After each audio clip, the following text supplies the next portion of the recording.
السلام علیکم دوستو، کرکٹ کی تازہ ترین اپڈیٹ حاصل کرنے کے لیے میرے چینل کو سبسکرائب کر لیں۔ آئرلینڈ سے شکست خوردہ کپتان بابر اعظم ایک بین الاقوامی اعزاز اپنے نام کر لیا۔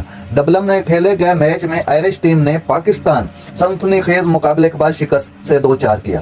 تاہم شکست خوردہ ٹیم کے کپتان بابر اعظم نے ایک اور اعزاز حاصل کر لیا۔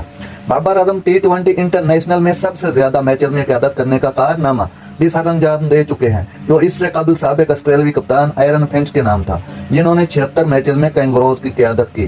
بطور کپتان سب سے زیادہ T20 Babar Azam 77 matches, Aaron Finch 76 matches, Mahendra Singh Dhoni 72 matches, Eoin Morgan 72 matches, Kane Williamson 71 matches. دوسری جانب آئرلینڈ کے خلاف دوسرے یا تیسرے T20 میں فتح حاصل کرتے ہیں تو Babar Azam T20 international cricket میں سب سے زیادہ فتوحات سمیٹنے والے کپتان بن جائیں گے۔ اس وقت یہ ریکارڈ یوگنڈا سے تعلق رکھنے والے برائن مسابا کے نام ہے، جنہوں نے